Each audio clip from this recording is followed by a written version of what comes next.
Hi, everybody. Welcome to this episode with Kelli. I'm going to butcher your name, even though I practice as Komondor, right? Yes. Yes. Thanks for being here. Thanks for joining us today. I'm really excited to have you on. Before I talk a little bit about how we know each other, what I'd like to do is read your bio so that the listeners can get to know you a little bit. Kelli is a visibility strategist and consultant with a passion in helping women businesses and female entrepreneurs amplify their voices and build powerful brands. Through her agency, K2 Creative Strategies, she drives success by offering comprehensive services in visibility, influence, and brand elevation vibe. As a founding member and executive director of the Brave Women Project, Kelli empowers women to embrace bravery in their everyday lives. So, welcome, Kelli. Thank you so much, Barbara. I'm so excited to be here. It's always so great to see you. It is great to see you. So I'm going to just talk a little bit about how we know each other. I don't even know how far back it goes, but I think probably through the business times in Pittsburgh. Yes. We probably met through an event. I know there were lots of stuff that you did and involved in the community. And I was started out as a entrepreneur and my coaching business. So yeah, it was probably, I started working there in 2004. So okay. It could have been that far back for all I remember. Yeah, it's been a long, long time. I was there from 2004 until 2015. Wow. Yeah. Yeah. And just the network that I grew and the connections that I met through there are just incredible. And it's just proof, that I stay in touch with so many people that I met so long ago. It's amazing. Yeah, it's awesome.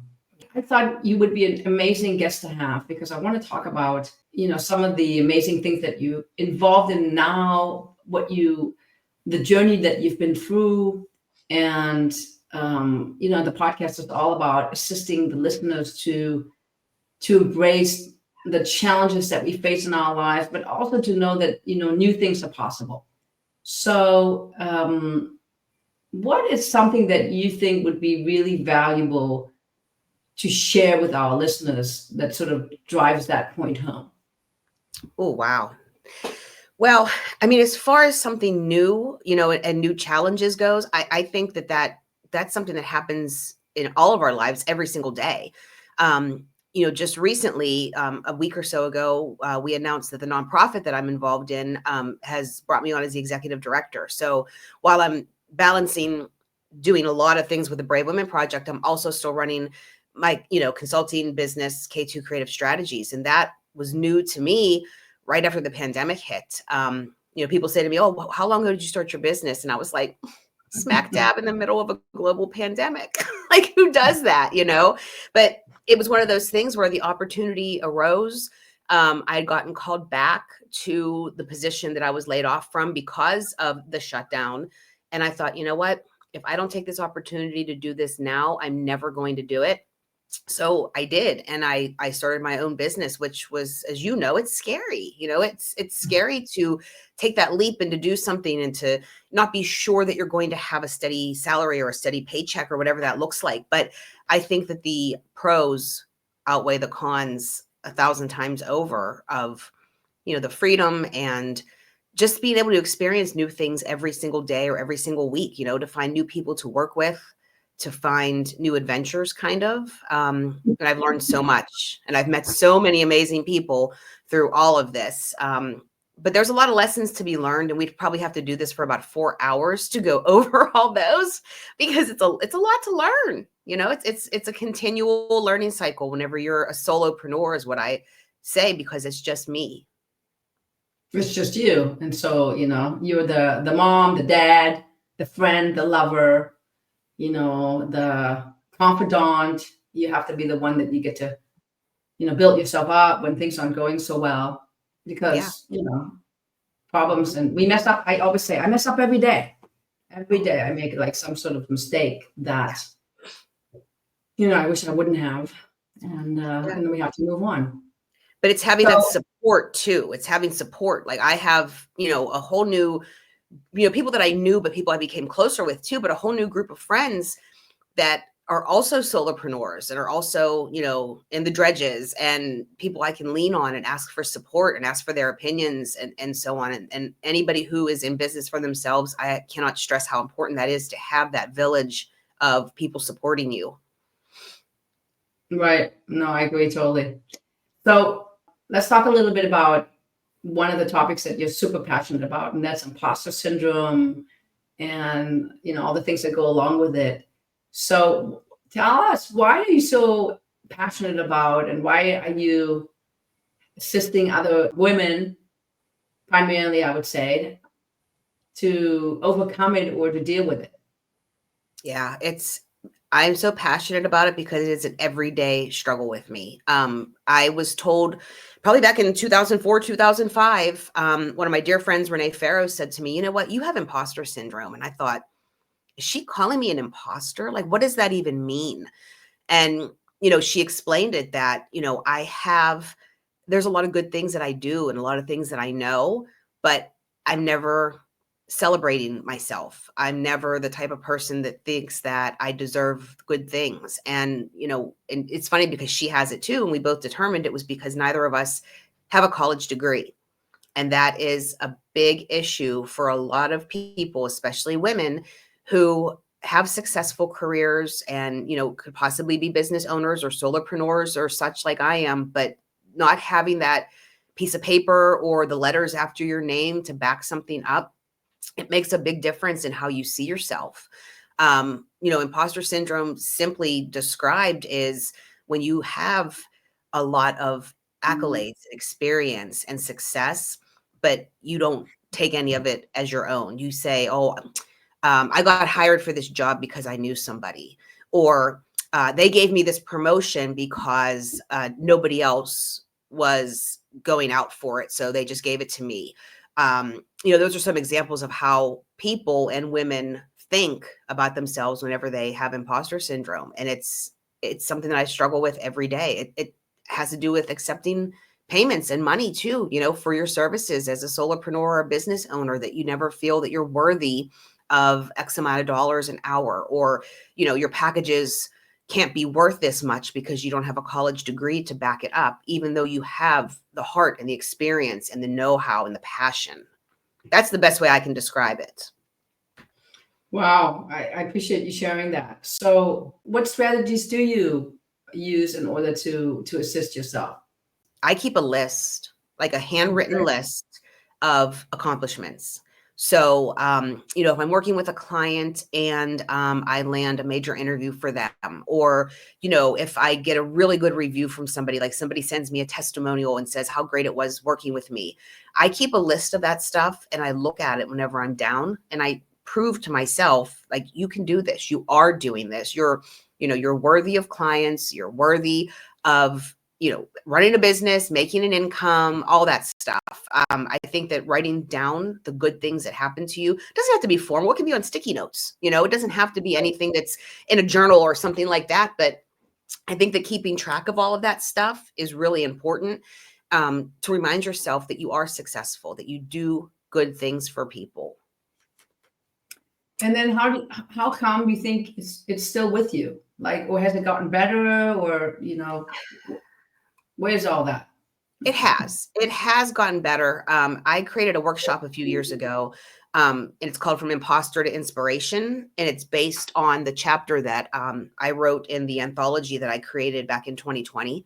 And it's a workshop about overcoming imposter syndrome. And, some of it, like the workbook that I hand out, has a list of celebrities that have talked about having imposter syndrome. Tom Hanks has imposter syndrome. What, really? Mm-hmm. Yeah. Who else? Meryl Streep. Meryl Maya Streep? Yeah, Maya Angelou was quoted as saying that something to the effect of, no one wants to read another book or another, piece of work by me. Who am I? Who cares what I have to say? I mean, people who are really respected and famous have imposter syndrome. Oh, the guy from Pittsburgh, he owns a couple sports teams. I can't think of his name right now, but it'll come to me. He was in a conference room one time with a bunch of people, investors and all this other stuff. And he said it hit him. He said, what am I doing here? How am I sitting at this table? Mark Cuban is who it was. Right. How am I sitting here? How am I at this table? What am I doing here, basically? And whenever I say these things, anybody who's in my workshops just light up because they know who these people are. You would never think that they had an issue with having imposter syndrome. It's crazy. Yeah, it just seems crazy, but we know people have imposter syndrome, and guys have it too. It's not just Oh yeah. women. Hmm. And I actually wrote an article about it, and I think did a YouTube video about it as well, talking about the different, the way that the imposter syndrome shows up in all these different ways, and that we'd say, perfectionism, could be actually a way that imposter syndrome shows up. Oh yeah. So, or not asking for help, because we're not good enough, so I can't ask for help, so I need to do it all by myself. Yeah, because it shows that you're weak, or it shows that you don't know the answers if you ask somebody else for help. That's part of Exactly. the asking for help thing. Yeah. They can There's find out. so many layers to it. But anybody who struggles with anything along those lines, if you ever feel unworthy, or you ever think that any kind of success that you ever had that you didn't earn it, I really suggest looking up imposter syndrome and reading about it, because it's helpful to understand what it is, and it's also helpful to talk about it too. So if you have friends that you think are struggling from it, just bring it up. Do like your own little secret book club on it, and just talk about it like as if it was a book, and just really talking about it is very, very helpful. No, I think that's a good idea, just to get it out and not to live in secrecy about it anymore. Yes, let's talk about this thing, imposter syndrome. So I lost my train of thought. I wanted to ask you something, but now it's gone. I wonder if you would be, you know a little bit about me, right? Mhm. I kind of work on the deeper layers, and I'd probably say I have my own dose of imposter syndrome. Whether that's because I actually do have the degrees, as you know, Right. but sometimes the imposter syndrome gets fueled because we heard messages that when we were young, that we bought into. Sometimes it's because we don't have the degrees. So like it has all these different outward symbol that point us to the imposter syndrome. But my question really is, and my invitation is, do you think it's possible to sort of not have it at all? Can you imagine a life, Kelli, where it's like, oh my God, this imposter syndrome, this thing that I carried around and it's gotten better over time, it's just like it's vanished. It's not something that's impacting my life at all. For me, probably not. I'm just be honest. For me, probably not. There's probably always going to be some piece or some part of me that feels it and resonates with it. And it's funny because you mentioned about childhood things too. And that has a Right. lot to do with imposter syndrome. Like, you don't realize that some of the things that happen, even if your parents were always positive, sometimes expecting a lot out of your kids causes imposter syndrome. There's the straight A's and the gold stars. And if you don't get a straight A or a gold star as, a teenager or an adult or whatever that looks like, you think, Right. well, of course I didn't, because I don't deserve it, or I'm not smart enough. Or so even the best intending parents who are trying to do the very best for their kids end up with kids with imposter syndrome. My parents always supported me. They always, they pushed me. I'm not going to lie. They pushed, but they knew that I had the capacity to be pushed. And, of course it was like a big shock whenever I said, hey, you know what? I don't know what I want to be when I grow up. So I'm going to take a year off of college. And we all know what happens whenever you take a year off, you don't go back most likely. So, yeah, that's what I did. I had no idea what I wanted to do. In one semester, I was taking a creative writing course, a marketing course, and a pharmaceutical math course. Really? Yes, because I thought, I want to go medical. No, I want to go business. No, I want to be a writer. I just didn't know. I wasn't one of those people that knew what I wanted to be whenever I was 18 years old. And then there's people like my daughter who, now at 27 has her PhD, and she always knew that she wanted to work in reproductive science from the time she was a teenager. It was just something that interested her. And we don't know where she came from, but, but so it's just, it is what it is. And I hate that saying, but it's so true that you cannot control how you feel. I think you can kind of talk yourself through it, to very long answer to your question of, can you overcome it? Sure, to a certain extent. I think I'm much better now than what I was 10 or 15 years ago. And a lot of it has to do with talking about it and being the solopreneur that I am, and proving to myself that, hey, this is year 5 for me running my business, and I'm able to, I'm still alive. I'm still kicking, they say, like, what, the first 5 years are the worst or the hardest. So I think that has a lot to do with it, and surrounding yourself with supportive people. You have to surround yourself with supportive people. They don't have to do exactly what you do. They don't have to be business owners or solopreneurs, but you need people who are going to be supportive of you and sometimes put you in your place. When you're feeling really down and really crappy, they sometimes need to slap it out of you and say, you know what, you are good. You are successful. You're doing good things. And just that inner, that just, it just makes you feel good, and it helps. It does. It does. And it's so true. I remember talking to a mutual acquaintance of ours, and I was whining to her about, what am I going to do? Sales are down. And then, she said to me, listen, what you do know is that you had successful prior years. And what you have now is that you have the experience of how to improve it. And, for us, it's always going to be about where's the next client going to come from, and what do I need to do in order to, I always say, attract that person to work with me. So, and she was like, you have the experience, and you know what it's like in the sales process, and you have more experience, and you'll just see, you do your thing, and then you just see what happens. Yeah. So it's true. Sometimes somebody has to kick us. Somebody has to remind us of who we are and that we can. And that's very important. Yeah. Kelli, do you think that if you did have the degree, things would be different?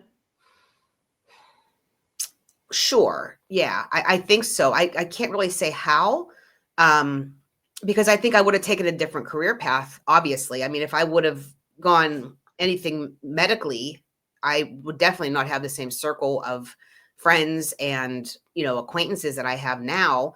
If I would have stuck with a business route, I still think it would have been very different. I think that whatever position that I would have got after graduation or whatever would have led me down a different path. I definitely wouldn't have had the 11 plus years that I had at the Business Times, where, I credit that with a lot of my success, just because of the people that I met while I was working there and the opportunities I was given. And that was how, my friend Renee determined that I had imposter syndrome, because I had gotten a promotion, a couple of raises, some title changes over the years. And I started off as a part-time customer service representative and ended up the audience development manager before I left. And every single time I was offered, a better title or, a raise, I kept thinking, they know I don't have a degree, right? Like, they saw my resume.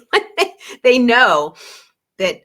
And that was, yeah. So I think things would definitely be a lot different. I can't say how they would be, but they would be. But I got to say, I'm really happy with the path that I took. I'm okay with where I'm at right now.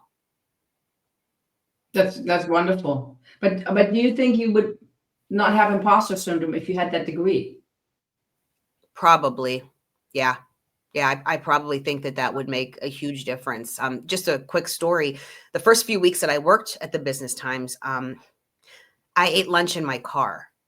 Wow. Because I had walked into the kitchen and I had heard people talking about a fraternity or, something they did whenever they were in college or whatever it was. And I thought, oh my God, they're going to ask me, where did you go to college?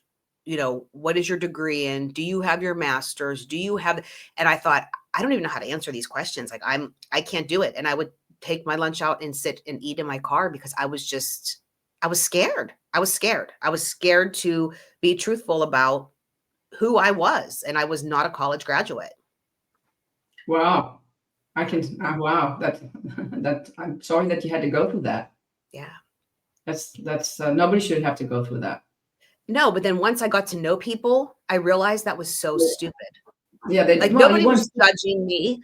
Excuse me. Nobody was judging me. Nobody cared that I didn't have that degree. They just cared that, I did my job. I helped other people. I was a good friend. None of that mattered. But in my head, it was just frightening. Yeah, of course. I can totally get it. It's frightening. So let's do something crazy that I usually don't do on these podcasts, because I think it's a great opportunity. So, one of the ways that I look at it, these issues that we have, whether it's imposter syndrome or, we don't want to accept money, is that when we look at it from a neuroscience point of view, it's like we know it's not rational because you make your list and you told us earlier that you write down your accomplishments and you suggest that to people, but yet it's not really totally 100% working because otherwise you wouldn't have to make that list over and over again. I can tell myself, hey, Barbara, I don't know when it was, in 2016, there was, remember when they had the Business Times, the Women of the Year Award, when they had the 50, I won that. So, did that help my, I was one of the 50 women. Did that help my imposter syndrome? Maybe, maybe not, but even those, I have a doctoral degree. So does it really entirely make it better?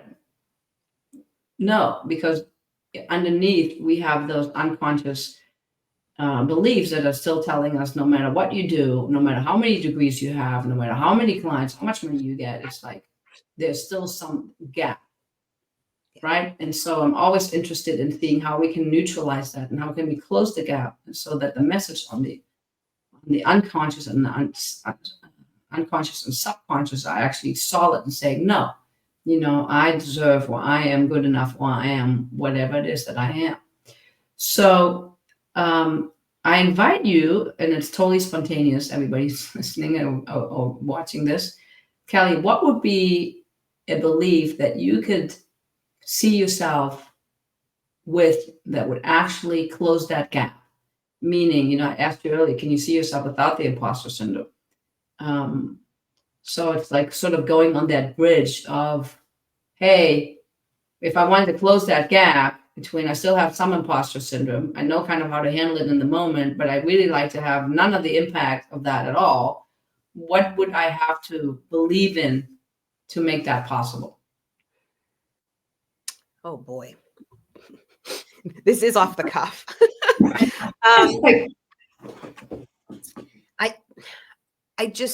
I need to believe in myself. There's times that I truly don't believe in myself. There's times that, I might meet somebody and they might say, hey, you know what? I'd love to hear about your services. What do you do with K2 Creative? And we set up a call, and in my head, I'm just saying, oh, they don't need what I have. They're not going to want to work with me. It's having that belief, and I have proof that I have helped people and I've done amazing things. I mean, I had a client who was on the Dr. Phil show like 2.5 years ago. Yeah. Oh my God. I pitched That's an amazing. author. Yes. To Dr. Phil. And before he ended his show, they flew her and her husband and her daughter out there and they interviewed her. She was on a full 1 hour segment of Dr. Phil. Like, I know that I've done good things, but it's still in the back of my mind that I'm just not worthy of accolades and celebrating things and earning money. I mean, and it's happening again with the whole thing with the Brave Women Project, with me being the executive director. I'm having a lot of fear that I'm not going to be successful and do what I need to do to push the organization forward. So I don't even really know if that's an answer. Well, it is an answer.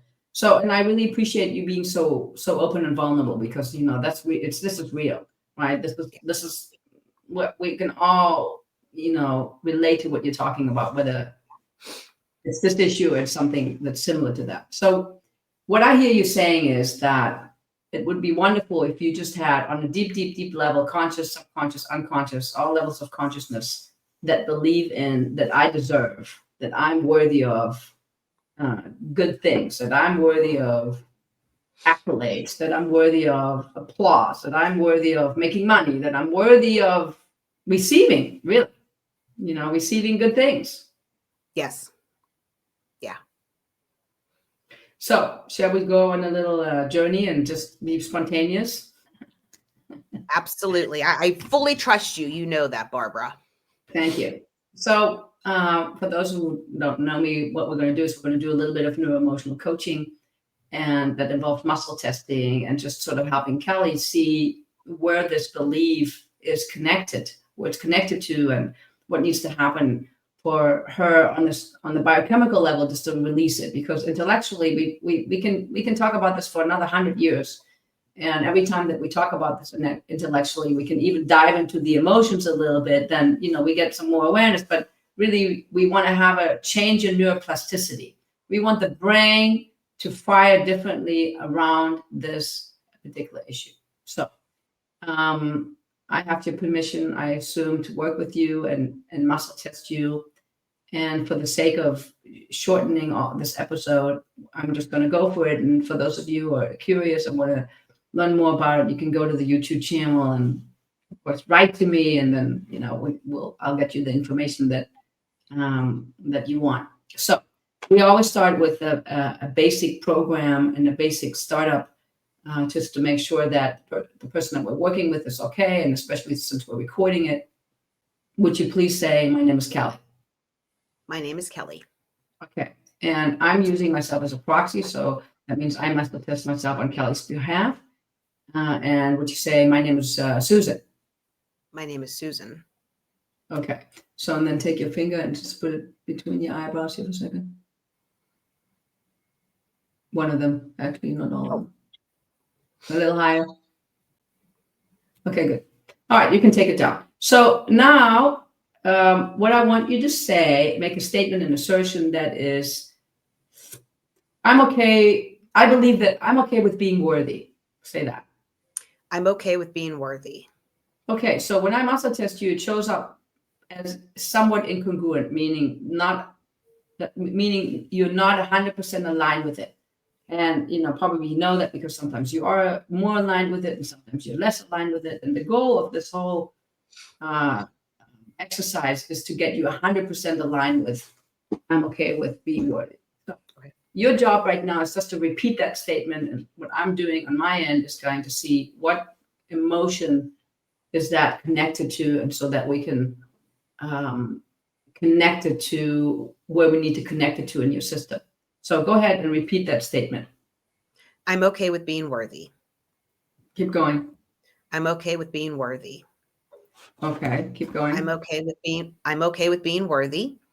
Okay, that's good. So I did the testing, looking at the areas of what emotional category that this might be connected to. And you guys can't see it, but I'm basically having a chart where I'm testing things. And what Kelli's body is saying to us is that this particular statement is connected to the emotions of fear.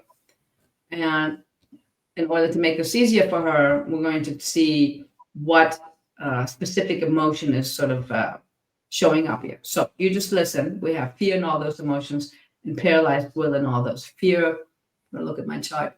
Fear, dread, bad memory, contemplated, impending doom. So her unconscious, oh yeah, right. So, that makes, think about it. So her unconscious is saying, when I make that statement, "I'm okay with being worthy," what the unconscious is flooding up her emotions, whether you're aware of it or not, is this notion of impending doom. Oh my God, something horrible is going to happen. So do you have, or can you share with us as much as you want to, or feel like it, or you're aware of, like, how that makes sense? It does, because to me, it's, if I'm working with someone and something goes awry, if they're not happy with the deliverables that I provide, if, I'm helping them, gain visibility is what I do. So if I'm helping them, whether it's get them on a podcast or television show or whatever that looks like, and it just doesn't happen, then it makes me feel like a fraud because I was not successful in doing what I set out to do. There's never a promise. I can't promise any results, Right. but what I can promise is that I will do my very best to help people. So that's the impending doom, that nothing comes of it, that, we've done all this work together and they've paid for service and for products, for deliverables, and not got the results they hoped for. Yeah. Right. If I may, I actually would like you to consider to take this even a little further. What if they end up on the Dr. Phil show and it goes all awry? So you mean like if she would have gone on the show and it would have went poorly? Yeah. What if what if you work with me and and I'm on the whatever show and you accomplish what you wanted to accomplish, but I, as the client, completely botched the interview and I'm worse off than I was before. Oh, that's scary. Thankfully, that didn't happen, but it could have. No, but Yeah, it's like it we're could have. talking, we're talking in fantasies. So Yeah. it's like I'm saying there's the impending doom of they paid money and you worked hard and nothing came of it, like it is invisibility, you don't know. Mhm. Or something bad happened. That would probably kickstart me into working with them even deeper to Okay. avoid that in the future. How can we, because before that client went on the show, like we had a conversation, we talked about certain things. They're probably going to ask you these questions. They're probably, and we kind of role played a little bit, did some practice, even though she wanted it to be very organic. But I think that if it would have gone awry, I probably would have had to sit down with her and say, listen, we need to work on some things, because we don't want this to happen again. I wouldn't have blamed myself as much. Okay. But Okay, I wouldn't have blamed her 100%. I would have taken some responsibility for that. Well, it's not about the blame. It's sort of like, and we can reject that notion because this is something that I suggested, right? So, maybe the impending doom for you is just, oh my God, I worked hard, nothing came from it. Yeah. And each time I engage with a new client, that's sort of like the fear that's in the back of my mind. Okay, so let's leave it at that. And let's see what part of you is connected with that. So I'm going to ask you, so the concept of the most original event where that's impending doom, there was impending doom in the sense of, I'm working really hard and I'm taking a risk and I'm doing something new. And, I have this impending doom of what's going to happen when I do engage. So we have conception to birth, birth to 10, 10 to 20, 20 to 30. So I'm testing Kelli for what her body is saying, what her consciousness is saying of, is there something in the past that this is related to? And I'll explain in a minute. So we have 20, 21, 22, 23, 24, 25. So her body's saying, oh yeah, now I am X years old, but the things that I'm experiencing in the present are not so much actually about today. It's more about something that I experienced in the past around where I felt like there was impending doom. And you can share or not share if you can relate to something that happened around 24 years of old age, where you felt like there may have been impending doom. I'm thinking at 24, I was married. Right. Had one child and one on the way. I was 22 and 25 whenever I had my kids. So at 24, I was most likely pregnant with our daughter. And I how was that? It was good. Both of my pregnancies were very good. Delivery, for the most part, they were decent infants. I mean, they cried, it wasn't all, rainbows and kittens. I mean, of course, there was a lot of struggling with infants and newborns and all that, but I honestly cannot think of anything that was impactful in that 24th year of my life. I can't. I'm sure there's something. Were you working? No.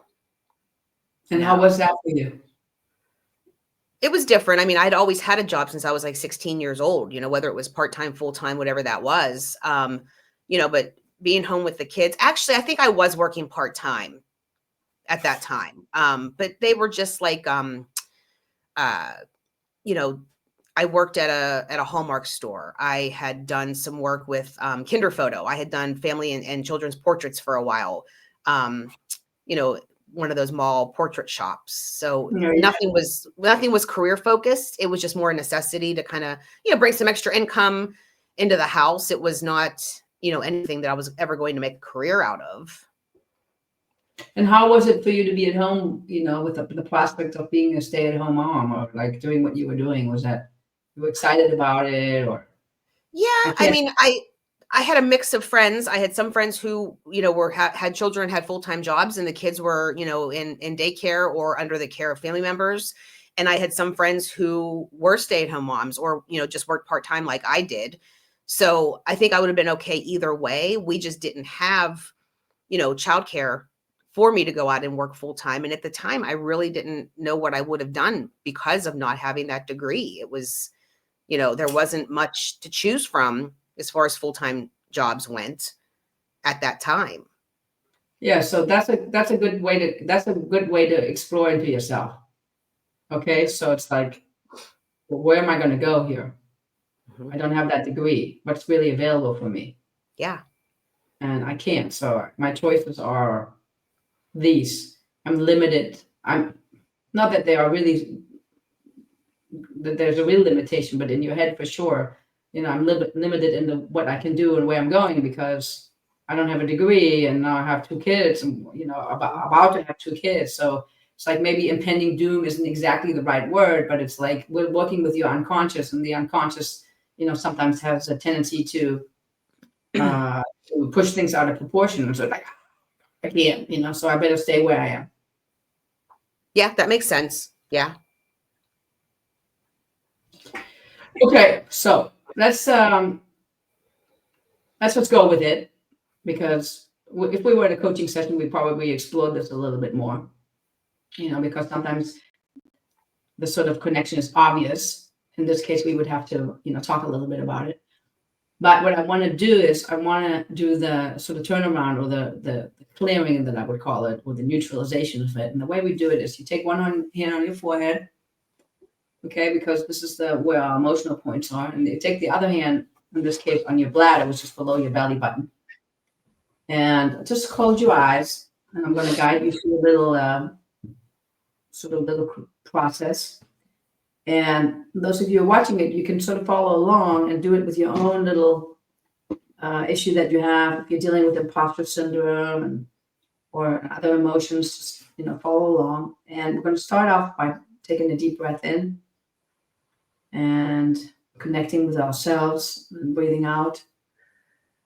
And just close my eyes as well, just breathing in and breathing out. And just letting things settle down. We talked a lot, and now we just want to don't want to understand what we're doing. There's a lot of neuroscience that's behind it, but we're just going to be in the moment. And Kelli, I'm going to invite you to go to a part of your consciousness where only you have access. And that part is where you think, where you feel, where you have conversations with yourself, you're like contemplating. Sometimes it feels so real that we think that somebody's there. And in that place, whether you know where it is or, you sort of vaguely can get to it, wherever you are, I invite you to go on a journey and just go back to being 24. You're about to have another kid and you're like, well, I'm working a little bit here and there. And maybe you even have sometimes little thoughts about, well, what would I do? But that's kind of immediately sort of smushed by, well, I don't know. I don't have a college degree. And the thought of really allowing myself to think about what I wanted to do career-wise, brings up this fear of it's not going to be good. I won't know. I don't know. It's not a good subject. It's not a good subject to take a risk. Better to just keep safe and, walk a good hallmark. And so what I invite you to do is sort of like explore that with yourself and allow yourself to feel those feelings. And especially one of, the prospect of really allowing myself to think in big ways of what I wanted to do career-wise. Maybe I wanted to be a neurosurgeon, brings up, like impending doom, because that would mean I have to change a lot of things. And anything along those lines, what you do is you breathe in, you feel the feelings, and as you breathe out, you just let it go as best as you can. And if you can't relate to it, just make it up. Those of you watching and participating, you can also just, just make it up. Journey with yourself, allow yourself to feel things. Just say, whatever I was feeling at that moment, I can just let it go. It's no longer relevant. And I give you a few moments to just be with it and do the breathing. And whenever you feel like I'm more neutral or there's a change or I feel like I'm done with it, you just let us know and we'll continue.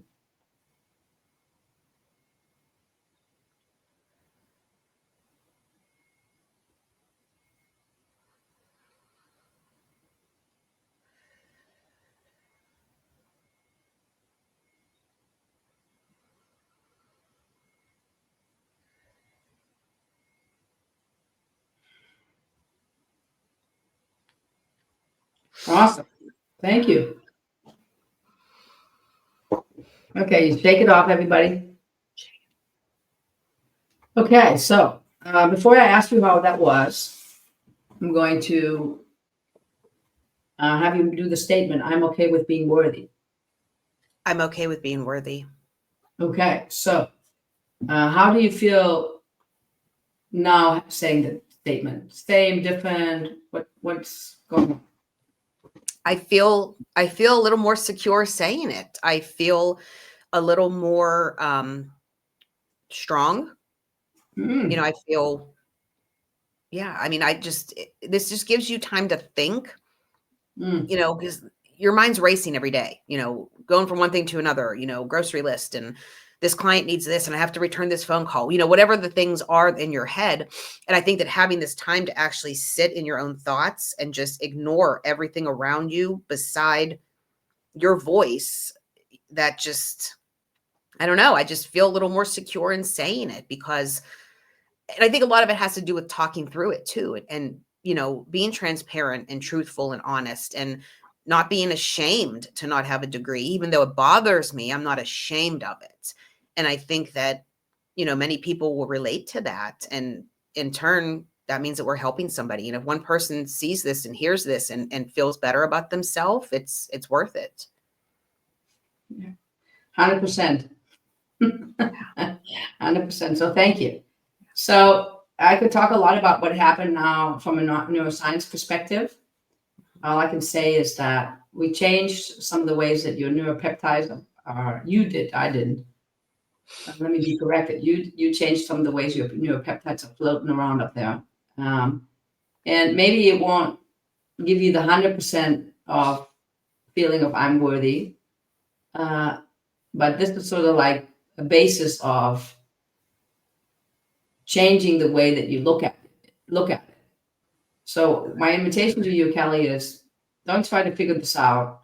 Just go move forward and fantasize about the possibility of one day the college degree not bothering you at all. That it's completely okay that you are where you are. And another way that, for everybody listening, that you could do this is to rewrite your story. You're a great story writer. So I invite you to rewrite the story the way it is, but with a different impact. Okay. So in that, all that is so, we don't have to lie about anything, actually turns out differently. Yeah. Okay. I can do that. And then, you can share about it. So thank you. This is kind of a, very spontaneous way to show people how neuro-emotional coaching works. And I thank you for, just going along with it. I appreciate it. It was eye-opening. And like I said, if we're helping somebody, that's fantastic. I love that. Yes. It's like, I love that too. And I'm all about sort of getting rid of the myth that we can't fundamentally change, that we have to walk around with a Band-Aid, because we don't. It might take some effort, it might take some digging around, it might take doing something new, but it's like, no, we can actually change the way that we look at our circumstance, our beliefs, what we're dealing with, and then create different realities for ourselves. So thank you. Thank you. Well, thank you. I've taken up enough of your time, so I want to kind of like wrap it up and see if there's anything else, Kelli, that you want to share about yourself, or tips that you have, or a favorite quote, or anything that you want to send out? Oh, I do real briefly. Every year I pick a word of the year, in December or early January. And this year I've chosen a phrase, and it's let them. I'm reading the Let Them Theory by Mel Robbins, and I am letting them. I'm letting him, I'm letting her, I'm just letting people do what they do. I've realized that you can't control and you can't sway people to do certain things or have certain beliefs or to agree with you or whatever that looks like. And it's a very interesting book. It's a very interesting theory. And the other half of it is, beside let them, it's let me. So Let me. yes. So a good example is, if somebody's talking poorly about you behind your back and it gets back to you, let them do it, and let me surround myself with better people or different people or whatever that looks like. It's a really, really good way to look at your relationships with people, whether it be family, friends, coworkers, clients, whatever that looks like. So my phrase this year is let them. That's awesome. That's awesome. So yeah, let them, and then let's see what I need to do in order to be with that. What kind of Yes. support I need. So I love the other part of that as well. That's awesome. Mm-hmm. Yeah. We'll put it in the show notes so people can get that book. And also, of course, we're going to put information about you and how people can get in touch with you Sure. if they want to be on the Mel Robbins podcast or something like that. She'll be my next call. She'll be calling me next. She'll be like, "Hey, Kelli, you want to be on my podcast?" I just, watched a little bit of her interview with Oprah. I listened to the whole thing. I drove to Philadelphia before Christmas to visit our daughter, and I listened to it on the way there, and it was fantastic. So Kelli's going to be on her show. I'd like to be on her show. We're going to go together on her show. Yeah. We're going to have a good time. So thank you, Kelli. Thank you. Talk to you later. All righty. Bye-bye. Bye-bye. All right, action takers, as we wrap up today's episode, I want you to know that I believe in you. Each of you has the power to create positive change in your life, no matter where you're starting from. Remember, it's okay to take small steps. Every bit of progress counts. And the sooner you can take action, the better, because your saboteur loves to create doubt and confusion. If you enjoyed what you heard today, you know what I'll ask of you. Like, subscribe, leave Apple and Spotify ratings and reviews, tell a friend, and generally do all the things you would do to support a podcast you love. Your support helps this message reach more people who might need to hear it, especially right now. I'll be back in 2 weeks with another episode to support you on your journey.